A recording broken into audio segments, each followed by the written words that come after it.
எந்த அளவுக்கு எஷ கிரிஞ்சா காமிக்கலாம் அப்படின்றதுக்காக எடுத்த ஒரு படமா தான் பாக்குறேன். 3.5 மணி நேரம் படம் குப்பையா இருந்து பாத்துருக்கீங்களா? இது டோட்டலா டிசப்பாயின்மெண்ட். நயன்தாரா பேசுற எல்லா டயலாகும் பூமர் டயலாக். அது எதுவே இல்ல ப்ரோ, இல்லூஷன் ப்ரோ. படத்துல என்ன பிரச்சனை பார்த்தா ஸ்டோரி அண்ட் ஸ்கிரீன் பிளேவை ரொம்பவே இழுத்து எடுத்துட்டாங்களோ அப்படின்னு ஒரு ஃபீல் இருந்துச்சு.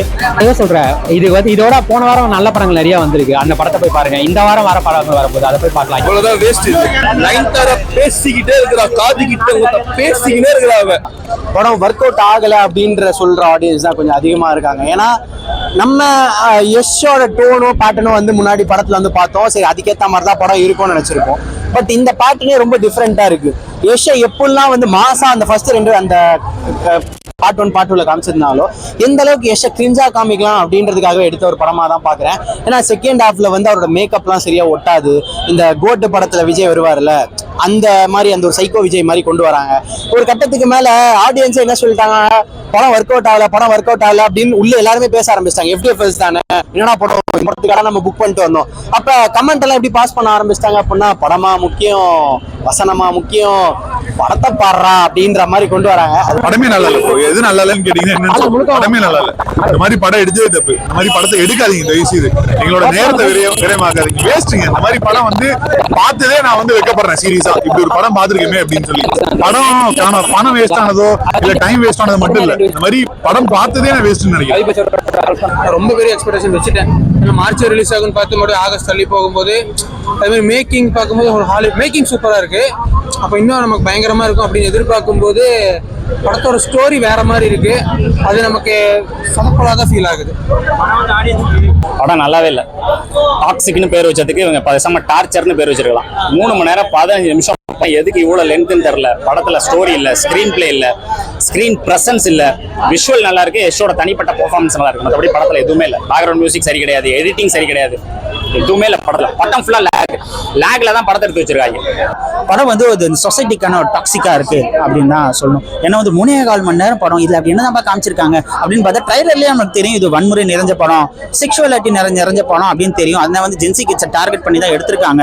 அதனால அந்த எப்படியா அந்த ஆடியன்ஸை புல் பண்ணிடலாம் அப்படின்னு அவங்க டார்கெட் பண்ணியிருக்காங்க. அதுக்கு தகுந்த வந்து பையன் பொண்ணுங்க எல்லாரும் வந்து ஒரு கேங்கா தான் படம் பார்த்தாங்க. பட் இந்த படத்துல வந்து ஆபாச காட்சிகள்லாம் வந்து ஸ்கிரீன்ல போயிட்டு இருக்கும் போது இங்க இருக்கிற ஜென்ரேஷன் பசங்க இன்னும் அசிங்கமா ஆபாசமா பேசும்போது அங்கேயும் ஆபாசமா இருக்கு, இப்ப இருக்க ஜென்ரேஷன் ஆபாசமா இருக்குன்னு நினைக்கிறது கொஞ்சம் கஷ்டமா இருக்குது. இந்த சொசைட்டிக்கு அவங்க என்ன சொல்ல வராங்க அப்படின்னு யோசனையா இருக்கு. அப்படின்னு பார்த்தா எல்லா படமே வந்து ஏதோ கருத்து தான் சொல்லி ஆகணுமா, அது வந்து மேண்டேட்டரி அப்படின்னு கேட்டா அது கண்டிப்பா கிடையாது. பட் இருந்தாலும் ஏதோ ஒரு இன்ட்ரெஸ்டிங்கான விஷயங்கள் வந்து ஒன்று கொஞ்சம் வச்சிருந்துருக்கலாமா அப்படின்னு தோணுச்சு. இந்த பொண்ணு மேட்டர் பண்றான், ரைட்ல இந்த பொண்ணு கூட மேட்டர் பண்றான். ஆனா 2 நிமிஷம் தான் மேட்டர் பண்றான் அவன். நீங்க பாத்தீங்கன்னா டைமை பார்த்துட்டு 2 நிமிஷம் அவன் தாண்டவே மாட்டான் அவன். செகண்ட் ஹாஃப்க்கு மேல அந்த மேட்டருமே இல்ல. ஃபர்ஸ்ட் ஹாஃப் வரைக்கும் தான் மேட்டருமே, செகண்ட் ஹாஃப்க்கு மேல ஒண்ணுமே இல்ல. நயன்தாராலாம் இந்த பேசிக்கிட்டே இருக்கிறான், தங்கச்சியா காட்டிட்டாங்க, ஹீரோயினே காட்டிருக்காங்க, அக்காவா காமிச்சிருக்காங்க. பேசிக்கிட்டே இருக்கிறான் அவன். நயன்தாரா பேசிக்கிட்டே இருக்கிறா, வாய் மூடவே மாட்டுது. அவளை சுட்டு இன்டர்வெல்ல சாவ வச்சது சந்தோஷமா தான் இருக்கு. எந்த டேஷுமே இல்ல. ரொம்ப சிம்பிளா நான் படம் எடுப்பேன், நீ வந்து பாருன்ற மாதிரி. அதாவது KGF கொடுத்த அந்த பிம்பம், அந்த இம்பாக்ட் தான் ஒரு பேன் இந்தியான்ற மைண்ட் செட்ஸே இருக்கிறதுனால எல்லாருக்கும் நான் எப்படி எடுத்தாலும் பிடிக்கும், கையில துப்பாக்கி எடுத்தாலும் பிடிக்கும்ன்ற மைண்ட் செட் எடுத்து வச்சிருக்காரு. அது இல்லாம கீதா மோகன்தாஸ் கிட்ட மாதிரி அவங்க கிட்ட இருந்து இந்த மாதிரி ஒரு படம் சத்தியமா நான் எதிர்பார்க்கல. படம் மோசமா எல்லாரையுமே ஆண் பெண்ணுன்ற பேதமே இல்லாம எல்லாருமே மோசமா காட்டியிருக்கிற ஒரு படம் தான் எனக்கு தெரிஞ்சு டாக்ஸிக். அவ்வளவுதான். ஆக்சுவலி வந்து படம் வந்து டோட்டலா டிசப்பாயின்மெண்ட். ஓப்பனா சொல்லணும்னா நான் எதிர்பார்த்தது வேற விதமா எதிர்பார்த்து வந்தோம். அது வந்து டோட்டலா இல்ல அப்படிங்கிற மாதிரி ஒரு ஃபீல் கொடுத்துருச்சு. இந்த படத்துல கதையா என்ன சொல்ல வராங்கிறது எனக்கு தெரியல. ஆனா ப்ரொடக்ஷன் சீரீஸ்லேயே ஹாலிவுட் ரேஞ்சுக்கு இருக்கு. ப்ரொடக்ஷன் அந்த ஒரு ஃபீல், அந்த ஒரு டோனா இருக்கட்டும், அந்த ரியாக்ஷன், அந்த செலவு பண்ண விதமா இருக்கட்டும், அவங்க எல்லாமே நம்ம ஹாலிவுட் ரேஞ்சுக்கு பார்க்கலாம். ஆனா கதையா ஒரு விஷயம் இருக்கும்ல, அது என்னவா இருக்கு, என்னவா சொல்ல வராங்க, என்ன நடந்தது அப்படிங்கிறது, எதுக்காண்டி அவன் ஃபைட் பண்ணான், அப்பா பையனுக்காக அந்த சென்டிமெண்டா, இல்ல அக்கா தம்பிக்கான சென்டிமெண்டா, இல்ல வேற என்ன ரீசன் அப்படிங்கிறது கடைசி வரைக்கும் தெரியாது. காதலான்னு கேட்டா அதுவும் இல்ல. நம்ம தான் தெரியாம உள்ள வந்து மாட்டிட்டோம்.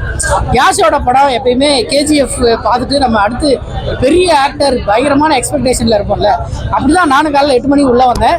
உள்ள வந்து முதல் சீனே விட்டுல இருந்து தான் ஆரம்பிக்கிறாங்க. ட்ரைலர்ல என்ன சீன் வந்து அதுதான் முதல் சீனாவே வச்சிருக்காங்க. அதுக்கப்புறம் யார் என்னென்ன பண்ணாரு அப்படின்றத டீட்டெயில்டா எக்ஸ்பிளைன் பண்ணி சீன்ஸ் வச்சிருக்காங்க. எதுக்கு இத்தனை பிட்டு சீனுன்னு தான் நமக்கு தெரியல. ஒரு 15 பிட்டு சீனு 15 ஃபைட் சீனு ஒன்றா சேர்த்து கொடுத்துட்டோம்னா ஆடியன்ஸ் எல்லாம் வாயை திறந்து பார்த்துட்டு நம்ம வந்து படத்தை ஓட்டிடுவாங்க அப்படின்னு நினச்சி பண்ணாங்களான்னு தெரியல. எங்கேயுமே கதை கிடையாது, எங்கேயுமே லாஜிக் கிடையாது. ஆனால் பிட்டு சீன் மட்டும் வந்துகிட்டே இருக்கு. உள்ள உட்காந்து கவுண்ட் பண்ற அளவுக்கு பிட்டு சீன்ஸ் இருக்கு. வந்து இது 5வது, இது 8வது, 6வது அந்த பொண்ணை போட்டாரு, 4வது இந்த பொண்ணை போட்டாரு, 8வதா கியாரா அத்வானியை போட்டாரு அப்படின்ற அளவுக்கு எல்லாம் பிட்டு சீன் வச்சிருக்கானுங்க. எதுக்குன்னு தான் தெரியல. எதுவுமே இல்ல ப்ரோ, இல்ல